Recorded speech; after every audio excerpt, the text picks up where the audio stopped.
Inside of this video, I'm going to be telling you everything that you need and want to know about the Blood Knight, the brand new class coming to Diablo Immortal on July 13th. I want to let all of you know that the footage that you're seeing in the background is all never seen before footage of the Blood Knight in action, general combat, transformations, and the use of all the skills of the Blood Knight as well. So make sure you're paying attention to what's going on in the background as well as to the information that I'm giving you right here, right now. In addition, if I learn anything more about the Blood Knight, which I guarantee I will, over the next week's time until the launch actually happens, I'll make sure that I have all that information for you guys right here on the channel. So remember to subscribe so you don't miss out on any of that. So first of all, what is the Blood Knight? What is this class? And this is a hybrid class. It's basically a cursed vampire that's always fighting between the good and the evil. And we have the ability inside of the game with this class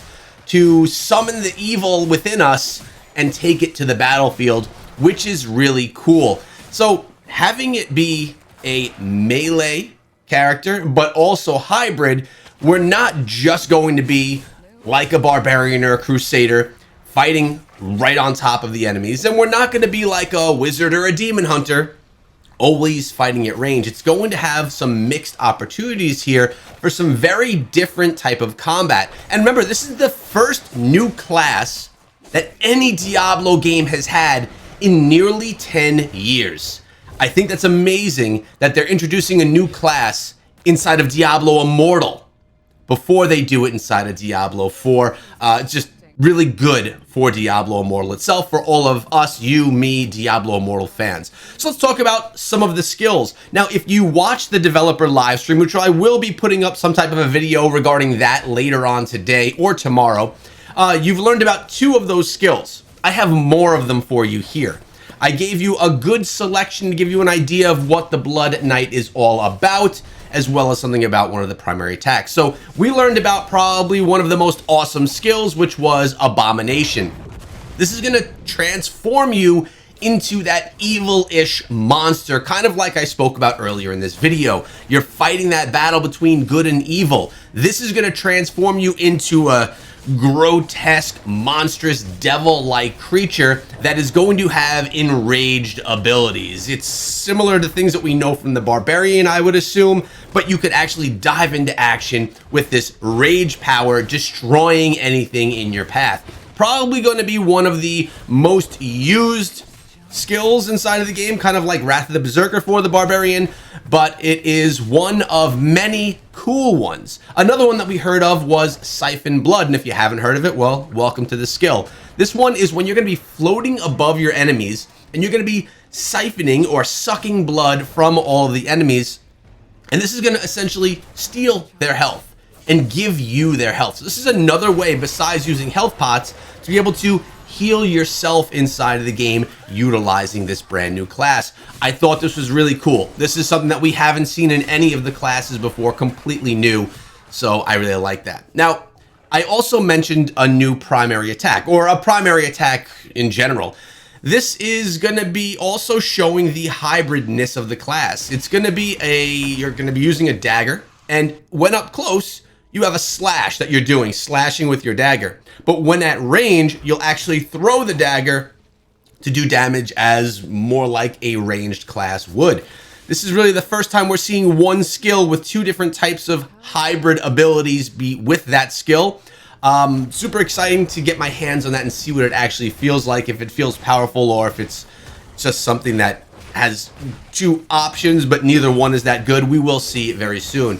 But back to the skills, I have three more that I wanted to share with you guys that we didn't see or hear about yet. And one of those is Swarm of Bats. This is when you're going to essentially, a cloud of bats is going to come up around you and it's going to attack all surrounding enemies. So people say, I saw in the comments in yesterday's video, I hope it's like a necromancer where you could summon creatures to fight alongside you.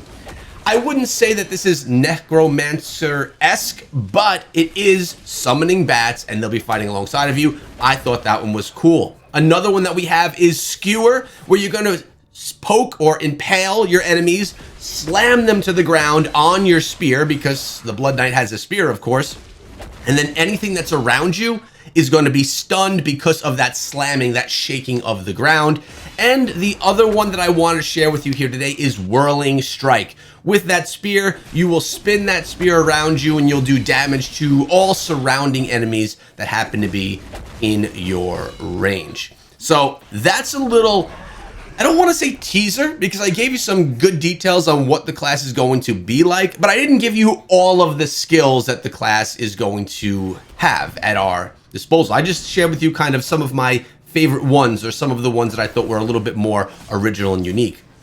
Now, you may or may not know this, but there's 3 different ways that you can try the Blood Knight, because we have the class change system, right? So obviously you can class change from whatever your class is to the Blood Knight, but maybe you don't want to do that.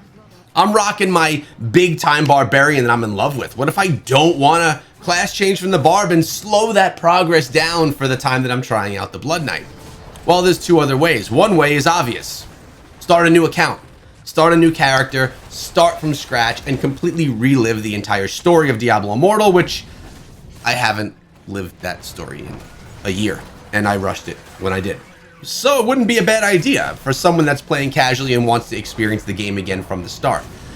But there is also a unique way, and I absolutely love this. So if you don't want to start fresh, and you don't want to class change, you can also go with the Fractured Plane. You know, that game mode where you have to go from room to room, unlocking skills and abilities and enhancing them as you go. Well, they're calling this the Crimson Plane, and it's going to last for 2 weeks, give or take. And during that time, whoever participates in the Crimson Plane will have the ability to play as the Blood Knight, even if they are not the Blood Knight class. You can be able to test it out, see what all the skills look and feel like, and see if this is something that you're really into. I get the feeling, though, that there are going to be a lot of people that really want to test out this brand new class. A lot of people that really are going to dive into it, and I'm saying that 3/4 of the people playing the game are going to be Blood Knights in the next week. We'll see if that happens or not. But there are not only changes to a new class, there's not only a brand new class coming to the game, there are 2 more things that are super awesome and important that I want to share with you right now. One of those is the issue between strength classes and intelligence classes. We've talked about this. There are 2 intelligence classes, and now there's going to be 5 strength classes. Well, there's no more issue with class changing between a strength or intelligence class. Converting strength to intelligence is going to be seamless at this point in time. There's not going to be any issues with your skills, with your abilities, with your gear, or any of that. It's going to be Wizard to Barbarian, seamless transition. So you're not going to feel like, oh, I started an intelligence class. I can really only play a Demon Hunter or a Wizard. I really can't try these strength classes. And I love this change because in no way do I want to feel, and in no way does Blizzard want us to feel hindered by our class choice to change classes to test something out. So I think this is a really good change here, enabling us as players to switch between intelligence and to switch between strength with a seamless fashion, so we don't feel in any way that we shouldn't do that because it'll hurt us in some way. One other thing, when you class change, you used to get reservist gear. The gear that you're always just trying to replace, there's no real abilities with it, it's kind of trash, it has no value, and it's just kind of in place while you start a new class, then you're like grinding everything again. It stinks. Well, now it's being replaced with temporary legendary gear for that class. So instead of it being reservist gear with no value, with no skill, with nothing like a true piece of gear, just basically the stats, you're going to have a temporary legendary piece of gear, which to my belief and what I assume is that it's going to have all of the elements that you would have from a normal piece of legendary gear. I would bet that you can't trade it in and just swap classes back and forth to continuously get extra legendary gear, but it is going to have all the abilities that a real legendary piece of gear would have. So we have a brand new class, we have changes to strength and intelligence that's for the good, we have reservist gear going bye-bye and allowing us to have a more seamless class change and utilizing a game mode that's inside of the game that is going to be really great to test out a new class. Maybe we'll do this yearly. who knows if there's going to be a yearly class inside of Diablo Immortal. I have more information about this class coming, I believe, tomorrow. I'm planning to do a little bit of a discussion with Darth Microtransaction from the DM Diablo Immortal channel, or the DM Diablo 4 channel, if you know him from there. We're going to be talking about our information, our thoughts, and our experience with the Blood Knight, and share all of that information with you. So make sure you don't miss out on that video. It's always a great time to have him on the channel. And I hope you guys enjoyed this one and found some value. I'm hyped for July 13th, and I can't wait to see you guys there.